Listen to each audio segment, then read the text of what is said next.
नमस्कार। आज हम डिस्कस करेंगे HPSSC का प्रीवियस पेपर। ये जो HPSSC का प्रीवियस पेपर है इसका हम HP जीके का सेक्शन जो है वो डिस्कस करेंगे और डिटेल से डिस्कस करेंगे ताकि आपको जो है आपके आने वाले एग्जाम में जो है वो हेल्प मिल सके, जैसे कि पहले भी मिलती रही है।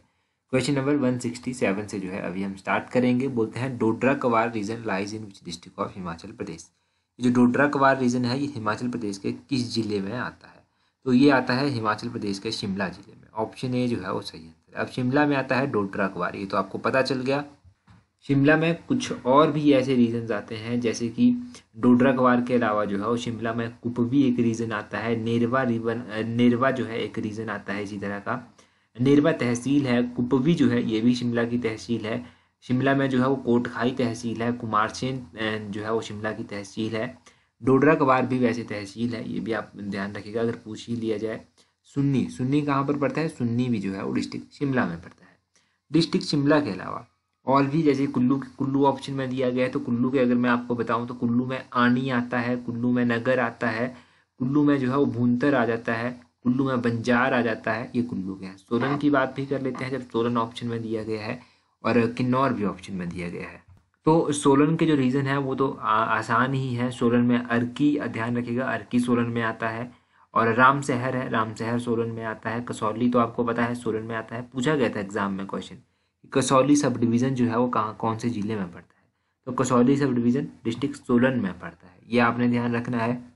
किन्नौर की बात करें तो किन्नौर में एक तो रिकांगपिओ आता है, पूह आता है, कल्पा आता है, निचार आता है, भावानगर आता है। भावानगर भी पूछा गया था एक एग्जाम में, तो ध्यान रखिएगा भावानगर भी किन्नौर में आता है।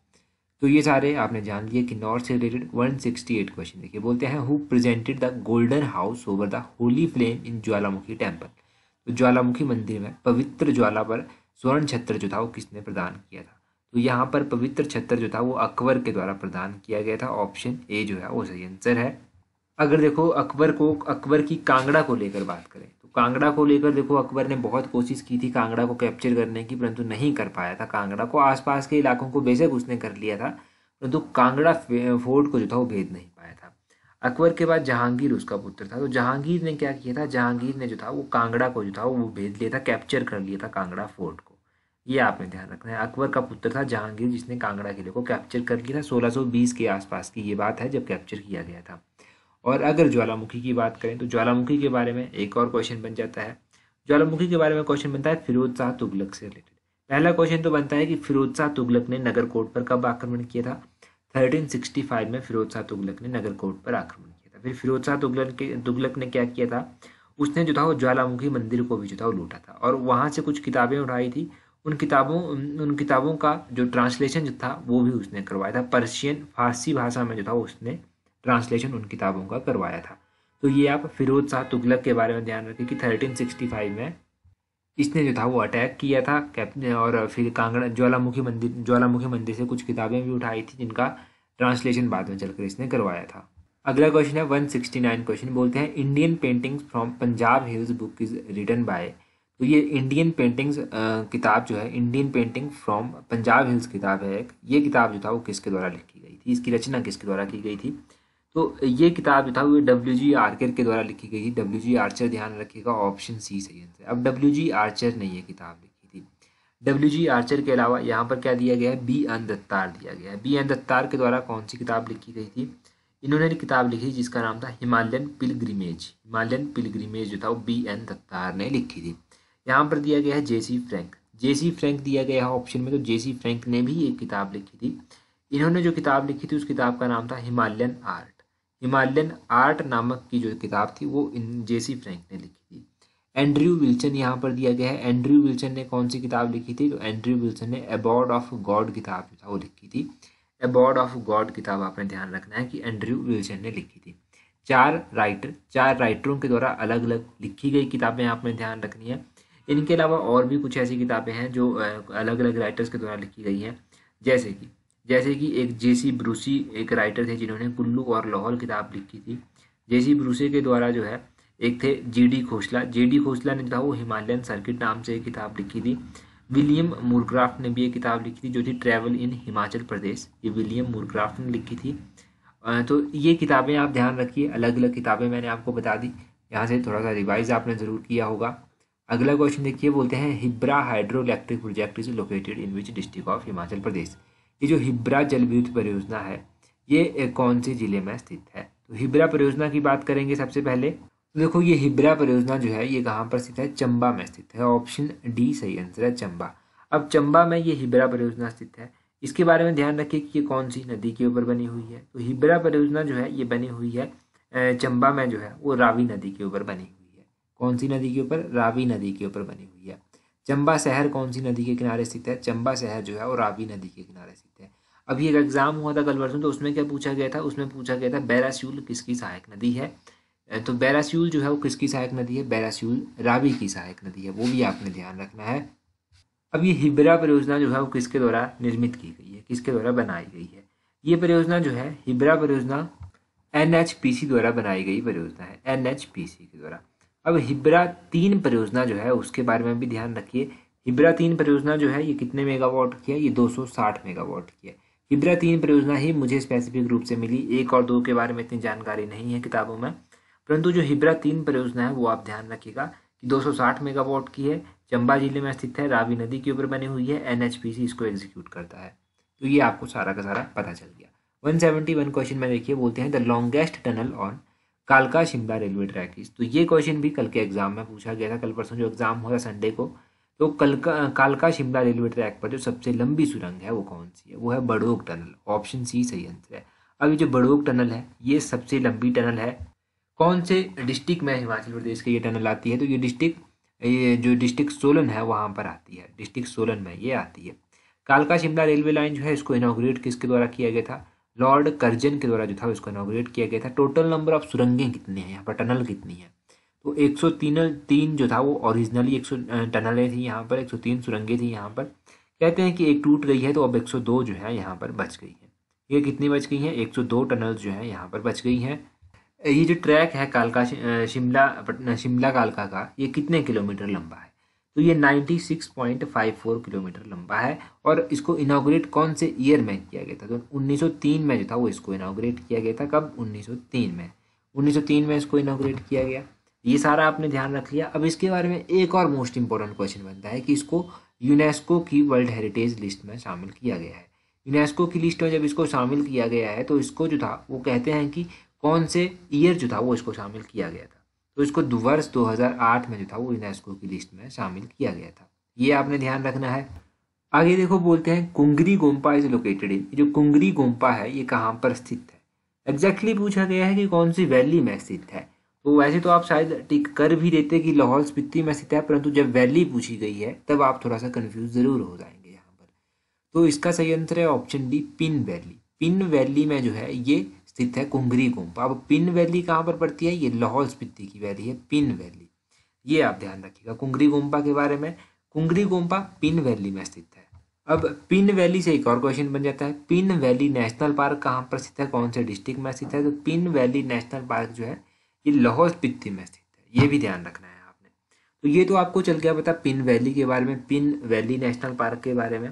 इसके अलावा और भी इंपॉर्टेंट मोनेस्ट्रीज हैं, जैसे कि ताबो मोनेस्ट्री। ताबो मोनेस्ट्री जिसको अजंता ऑफ हिमालयस भी कहा जाता है, ये 996 AD में बनी थी और ये काजा में स्थित है। काजा लाहौल स्पीति में जो है ये स्थित है। ताबो मोनेस्ट्री के अलावा ढंकर मोनेस्ट्री है। ढंकर मोनेस्ट्री जो है ये भी काजा में स्थित है। ढंकर मोनेस्ट्री के अलावा जो है एक कारदंग गोम्पा है। कारदंग गोम्पा जो है ये भी माना जाता है कि 12वीं सेंचुरी में बना था, 12वीं शताब्दी में बना था।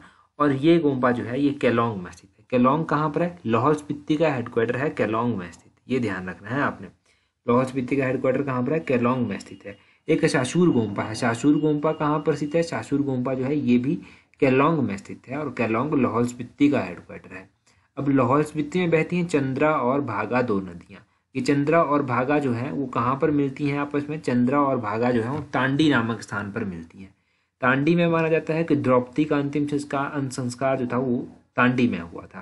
तांडी में जब ये नदियाँ मिलती हैं ना तो उस स्थान को यहाँ के लोग बहुत पवित्र मानते हैं। जिस तरह से गंगा की पवित्रता को माना जाता है ना, उसी तरह लाहौल के लोग जो हैं वो चंद्रा भागा नदी के मिलन तांडी को जो है वो बहुत पवित्र मानते हैं।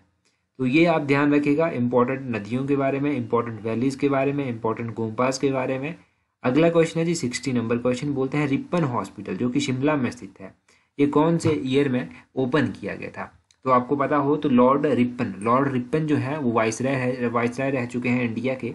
इन्हीं के नाम पर जो है ये लॉर्ड रिपन हॉस्पिटल बना था शिमला का। अभी कौन से ईयर में बना था? तो ये हॉस्पिटल जो था ये 1885 में ओपन किया गया था। ऑप्शन सी जो है इसका सही आंसर। देखो, इस हॉस्पिटल के बारे में बात इस तरह से है कि ये हॉस्पिटल जो है वो लॉर्ड रिपन के नाम पर रखा गया है। इसकी कंस्ट्रक्शन जो था वो 1882 में स्टार्ट हो गई थी। 1882 में कंस्ट्रक्शन स्टार्ट हो गई। कंप्लीट कब हुई? 1885 में चलकर ये पूरी तरह से जो था वो बन गया था। अब 1885 में जब ये बना था तो ये उस टाइम के वाइसराय हुआ करते थे लॉर्ड डफरिन के द्वारा जो था वो उस टाइम इसको ओपन किया गया था। अच्छा, कई बार यहाँ से क्वेश्चन एक ये बन जाता है, जब आप मेंस का एग्जामिनेशन देने जाते हैं, कई बार प्रीलिम्स के एग्जाम में एमसीक्यू बेस में पूछ जाता है। अक्सर मेंस की बात करते हैं, जब आप मेंस का एग्जाम देने जाते हैं तब पूछते हैं कि लॉर्ड रिपन जो है इनकी कोई 5 इंपॉर्टेंट काम बताइए, या 2 इंपॉर्टेंट काम बताइए, 3 इंपॉर्टेंट काम बताइए। इस तरह से क्वेश्चन पूछ लेते हैं। तो लॉर्ड रिपन के बारे में जानिए। पहला तो इनका जो कार्यकाल था वो 1880 से लेकर 1884 तक का था। 1880 से लेकर 1884 तक जो था इनका कार्यकाल रहा था। दूसरी बात इनके बारे में ये बनती है कि इनके कार्यकाल के दौरान जो था वो वास्तविक रूप से पहली बार जनगणना करवाई गई थी। जो जनगणना इनके कार्यकाल के दौरान करवाई गई थी वो 1881 में करवाई गई थी। ये भी आपने ध्यान रखना है। इन्होंने जो था वो वर्नैकुलर जो एक प्रेस एक्ट हुआ करता था इसको समाप्त कर दिया था। 1882 में जो था वो इन्होंने इसको समाप्त कर दिया था। पहला जो फैक्ट्री अधिनियम था, पहला जो फैक्ट्री एक्ट था, इसको भी जो था इन्होंने पारित किया था। 1881 में जो था इसको इन्होंने पारित किया था। ये ध्यान रखना है। एक हंटर कमीशन जो था वो नियुक्त किया गया था, वो भी इन्हीं के कार्यकाल के दौरान नियुक्त किया गया था। और लॉर्ड रिपन को जो था वो father of local self government भी कहते थे। Father of local self government कहा जाता था लॉर्ड रिपन को। ये भी ध्यान रखना है। तो आप प्रीलिम्स का एग्जाम देंगे, मेंस का एग्जाम देंगे, कहीं ना कहीं पर जरूर आपको ये क्वेश्चन जो है वो देखने को मिलेगा, चाहे वो नायब तहसीलदार का हो, एलाइड का हो, या फिर हमीरपुर बोर्ड का कोई भी एग्जाम क्यों ना हो। तो इस तरह से हेल्प आपको डेफिनेटली मिलेगी। 61 में बोलते हैं Kangra school of painting has its roots in. Kangra school painting का मूल कहाँ से हुआ था? ये क्या माना जाता है? ये माना जाता है कि इसका जो मूल था वो गुलेर कलम से हुआ था। ऑप्शन सी सही आंसर है, गुलेर। माना जाता है कि कांगड़ा शैली की जन्मदाता जो है वो गुलेर कलम है। ये आपने ध्यान रखना है। गुलेर तो पहले आपको पता है एक रियासत भी थी, कांगड़ा से ही अलग होकर ये रियासत बनी थी। तो राजा हरिचंद ने जो था वो इसकी स्थापना की थी गुलेर रियासत की। और अभी एग्जाम में पूछा गया था कि गुलेर के अंतिम शासक कौन थे, तो गुलेर के अंतिम शासक थे राजा भूप सिंह। भूप सिंह का नाम भी आपने याद रखना है। अब हम बात कर रहे थे गुलेर पेंटिंग की, कांगड़ा पेंटिंग की। तो कांगड़ा जो पेंटिंग थी, कांगड़ा पेंटिंग के बारे में ध्यान आपको पता चला कि इसकी जन्मदाता कौन सी है, ये पेंटिंग मानी जाती है। अब कांगड़ा कलम हो गया आपका। इसके बारे में कहा जाता है कि इसकी जो पहाड़ी चित्रकला थी ये राजा संसार चंद के कार्यकाल के दौरान जो था वो काफी पीक पर थी, काफी चरम सीमा पर जो था मानी जाती है। ये भी आपको पता चला। और कांगड़ा शैली की पेंटिंग्स में जो है वो गीत गोविंद हो गया, रामायण हो गया, भगवत गीता हो गया, इन विषयों को जो है वो रेखांकन किया गया है, इन विषयों को जो है हाईलाइट किया गया है यहाँ पर। ये भी आप ध्यान रखिए कांगड़ा पेंटिंग के बारे में। यहाँ पर सुजानपुर दिया गया है, तो सुजानपुर के बारे में आप ध्यान रखिए कि सुजानपुर टिहरा जो था ये इस शैली का जो था वो एक केंद्र हुआ करता था। कांगड़ा शैली की जो चित्रकला थी इसका एक केंद्र हुआ करता था सुजानपुर टिहरा। ये आपको पता होना चाहिए। तो ये क्वेश्चन तो आपको पता चल गया यहाँ से। अभी आप मुझे कमेंट करके बताइए कि सुजानपुर में एक मंदिर भी स्थित है। सुजानपुर में जो मंदिर स्थित है उस मंदिर का क्या नाम है, वो आप मुझे जल्दी से कमेंट करके बता दीजिए। जो फेमस वाला मंदिर है वो आपसे पूछा गया है, तो जल्दी से उसका नाम जो है वो कमेंट कीजिए आप। और आपको पता है कि वीडियो के लास्ट में जो है हम इम्पोर्टेंट डेज जो है वो डिस्कस करते हैं। तो बहुत पहले जो था हमने 3-4 दिन पहले हमने कोई इम्पोर्टेंट डेज डिस्कस किए थे। तो आज जो है आज हम नवंबर महीने के इम्पोर्टेंट डेज जो है एक बार रिवाइज करते हैं। शायद हमने लास्ट टाइम अक्टूबर महीने के किए थे। तो नवंबर महीने में जो है वो 5 नवंबर को डे मनाया जाता है वर्ल्ड सुनामी अवेयरनेस डे। 5 नवंबर को वर्ल्ड सुनामी अवेयरनेस डे जो है वो मनाया जाता है। 5 नवंबर के बाद 7 नवंबर को जो है वो एक इम्पॉर्टेंट डे मनाया जाता है वर्ल्ड कैंसर अवेयरनेस डे। 7 नवंबर को मनाया जाता है। और 7 नवंबर के बाद 9 नवंबर को मनाया जाता है legal services day. National legal services day जो है वो 9 नवंबर को मनाया जाता है। 9 नवंबर के बाद 10 नवंबर को जो है वो world science day for piece and development जो है वो मनाया जाता है। 10 नवंबर को world science day for piece and development. 11 नवंबर को नेशनल एजुकेशन डे मनाया जाता है। 11 नवंबर के बाद जो है 14 नवंबर को चिल्ड्रन डे मनाया जाता है। 14 नवंबर के बाद जो है वो आता है आपका 21 नवंबर। 21 नवंबर को वर्ल्ड टेलीविज़न डे मनाया जाता है। वर्ल्ड टेलीविज़न डे 21 नवंबर को मनाया जाता है। और 26 नवंबर को जो है वो नेशनल लॉ डे मनाया जाता है। नेशनल लॉ डे 26 नवंबर को मनाया जाता है। पिछले लास्ट टाइम हमने अक्टूबर महीने के डिस्कस किए थे इंपॉर्टेंट डे, तो आप मुझे कमेंट करके बता दीजिए जल्दी से कि इंटरनेशनल गर्ल चाइल्ड डे कब मनाया जाता है। इंटरनेशनल गर्ल चाइल्ड डे कब मनाया जाता है, ये जल्दी से कमेंट करके बता दीजिए। किस महीने में मनाया जाता है, कौन सी तारीख को मनाया जाता है। तो ये सब इंपॉर्टेंट क्वेश्चन तो हमने डिस्कस कर लिए। अब देखो बहुत सारे बच्चे पूछते हैं कि हम टेलीग्राम पर किस तरह से ज्वाइन करें, जहाँ पर आपको बहुत सारी पीडीएफ्स मिल जाएंगी, जैसे कि क्लर्क सेक्रेटरी का पेपर है वो मैंने वहाँ पर पिन करके रखा है, और भी बहुत सारे पेपर आपको वहाँ पर मिल जाएंगे।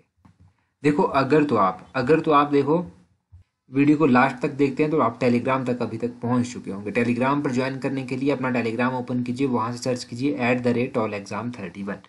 आपको हमारा टेलीग्राम चैनल जो है वो मिल जाएगा। टेलीग्राम पर जो है हमारे साथ 18,700 से अधिक लोग जुड़ चुके हैं, तो आप भी जुड़ जाइए ताकि आपको भी जो है वो आने वाले हर एक एग्जाम में हेल्प मिल सके, जैसे कि पहले भी जो है वो आपको मिलती रही है। तो आज की वीडियो में इतना ही काफ़ी है। So that's all for today. Thank you very much for watching and listening it very patiently.